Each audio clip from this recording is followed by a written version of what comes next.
റോഡിൽ കൂടെ പോകുമ്പോൾ ഒത്തിരി പട്ടികൾ നമ്മളെ നോക്കി കുരയ്ക്കും. നമ്മൾ അതിനെ ബിസ്ക്കറ്റ് വല്ലാത്തൊരു എന്തായാലും കട്ട സ്ട്രെങ്ത് ആയിട്ട് തന്നെയാണ്, സ്ട്രോങ് ആയിട്ട് തന്നെയാണ് പൊളിറ്റിക്സ് നിൽക്കാൻ. തീർച്ചയായിട്ടും ഇപ്പോഴും ഞാൻ കണ്ടിട്ടുള്ളത് അന്ന് 5 വർഷം കഴിഞ്ഞു, ഈ അടുത്തും ഇതേപോലത്തെ ഇത് വരാറുണ്ട്, ഈ മറ്റേ അറ്റാക്കിങ് വരാറുണ്ട്. അത് പക്ഷേ ഇഗ്നോർ ചെയ്താണ് അവര് പറയണത്. പക്ഷെ എന്നെ കൊണ്ട് പറ്റില്ല കേട്ടോ. പേഴ്സണലി നമുക്ക് അറിയാവുന്ന ഒരാൾ ആരെങ്കിലും ഒക്കെ അറ്റാക്ക് ചെയ്യണമെങ്കിൽ ഞാൻ എന്തെങ്കിലും ഒക്കെ റിയാക്ട് ചെയ്യും. ഞാൻ പറയാറുന്നില്ല, അവര് പറഞ്ഞോണ്ട് പോട്ടെന്ന് വിചാരിക്കും. പക്ഷെ അതിനപ്പുറം നമ്മൾ ചെയ്ത് കാണിച്ചു കൊടുക്കുക എന്നുള്ളത് മാത്രമേ ഉള്ളൂ. അല്ല, ഉറപ്പായിട്ടും. കാരണം എനിക്ക് പറയാനുള്ള ആ ഒരു സാധനമുള്ളത്, നമ്മൾ പൊളിറ്റിക്സ് അവരുടെ പേഴ്സണൽ ചോയ്സ് ആണ്. പൊളിറ്റിക്സ് വേഗിൻ്റെ പൊളിറ്റിക്സ്, എൻ്റെ പൊളിറ്റിക്സ് പേഴ്സണൽ ചോയ്സ് ആണ്. നിങ്ങൾക്കത് ഇഷ്ടമല്ലെങ്കിൽ നിങ്ങൾക്കത് ഇഗ്നോർ ചെയ്യാം. അതിൻ്റെ പേരിൽ നമ്മൾ ഒരിക്കലും സ്കൂളിൽ പഠിച്ച ഫ്രണ്ട്സ്, ക്ലാസ് ഫ്രണ്ട്സ്, അങ്ങനെ അതിൻ്റെ പേഴ്സണൽ റിലേഷൻഷിപ്സിൽ അതിനെ കൊണ്ടുവരേണ്ട. നിങ്ങൾക്ക് അത് ഇഷ്ടമല്ലാത്ത വേദികളിൽ വരണ്ട. നമ്മളിപ്പോൾ റോഡിൽ കൂടെ പോകുമ്പോൾ ഒത്തിരി പട്ടികൾ നമ്മളെ നോക്കി കുരയ്ക്കും.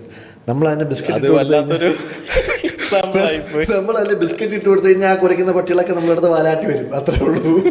അത് വല്ലാത്തൊരു എക്സാമ്പിൾ.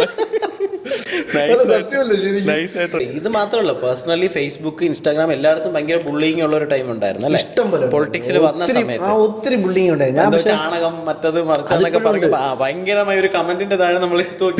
പിന്നെ ഞാൻ ഇപ്പൊ ആസ്വദിക്കുന്നുണ്ട്, കാരണം ഒരു ഇവരൊക്കെ കൂടെയാണ് നമ്മളെ